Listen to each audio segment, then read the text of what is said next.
Financial trauma doesn't announce itself. It doesn't look like a diagnosis.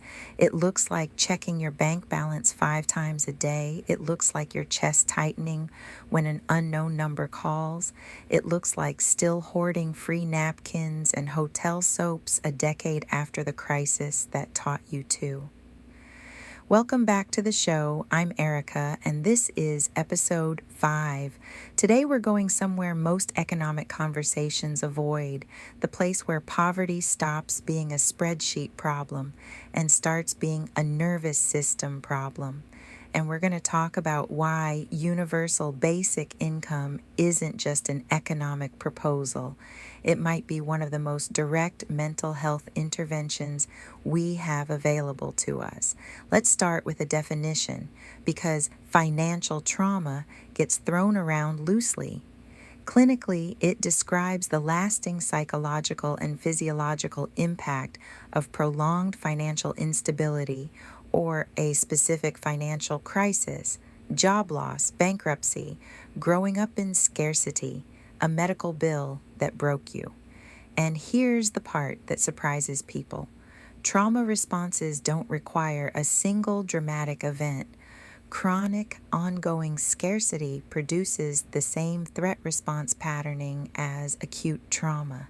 Your body doesn't distinguish between there's a tiger at the door and I don't know if rent clears this month.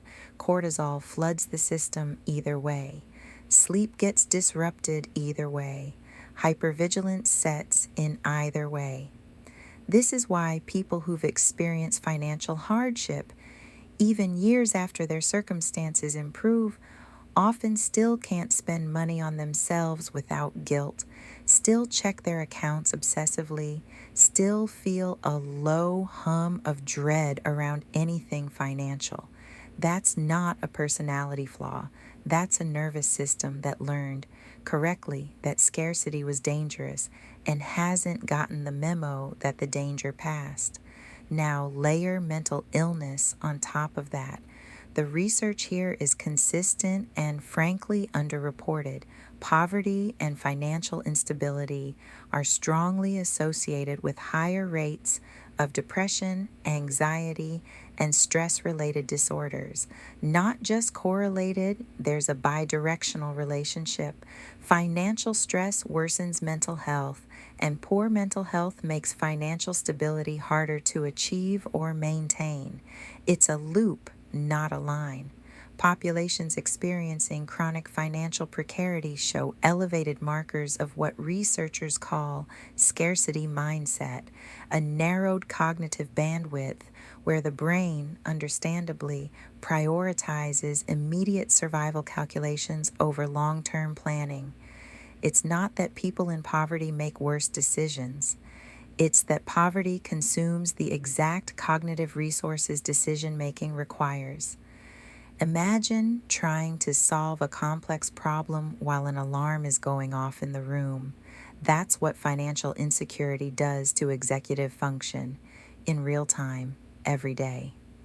This is the part I think gets missed in policy conversations. We talk about poverty in terms of what people lack: income, assets, opportunity. We talk far less about what chronic scarcity actively does to the brain and body over time, and how that damage doesn't just reverse the moment a paycheck shows up. And now it's time for a quick break from our affiliate brand, Aura. The following statements have not been evaluated by the Food and Drug Administration. These products is not intended to diagnose, treat, cure, or prevent any disease.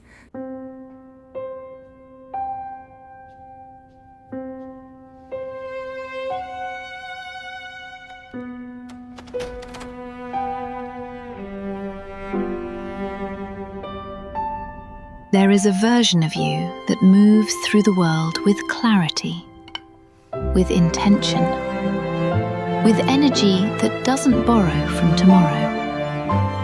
Aura was made for you. Whole food supplements crafted for the life you're already building. Shop now at myauralifestyle.com. This is your aura.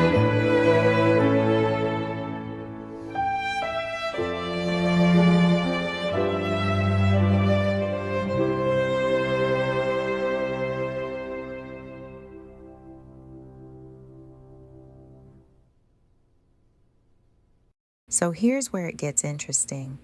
If financial trauma is a nervous system response to unpredictability and mental illness is deepened by that same unpredictability, then the intervention that works isn't just more money. It's specifically unconditional, predictable money. This distinction matters enormously. Conditional assistance, the kind that requires proving your poverty over and over, reapplying, jumping through bureaucratic hoops, can actually reinforce the trauma response. It signals over and over, you are not safe yet, prove it again. Unconditional cash does the opposite. It removes the audition. It says, this is yours. It's not going away. You don't have to perform for it.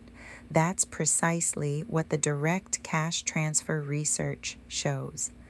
In trials from Give Directly's work in Kenya to the Stockton Seed pilot here in the U.S., unconditional payments produced measurable reductions in depression and anxiety symptoms, often within months, not because the dollar amount solved every problem in someone's life, because the certainty of it did something the money alone couldn't. It let the nervous system stand down. This is why I keep coming back to UBI not as a purely economic policy, but as a mental health infrastructure question. As agentic AI continues absorbing labor that used to anchor people's income and identity, we're going to see financial trauma spread into populations that never expected to experience it, people who did everything right and still watched the ground shift under them.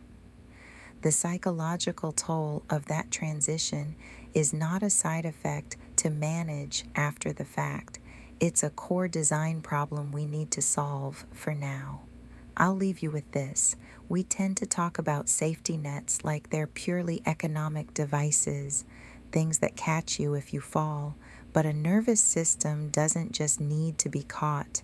It needs to believe over time that it won't be dropped again. That's not something a single check can do. It's something predictability does. If we're serious about addressing the mental health consequences of economic instability, and not just the instability itself, the design of whatever comes next has to account for that. Not just how much money moves, but how reliably, how automatically, and how free of judgment it arrives. That's it for episode 5. If this one landed for you, share it with someone who needs to hear it, and I'll see you next time. Erica, the futurist, helping you understand the future before you have to live it.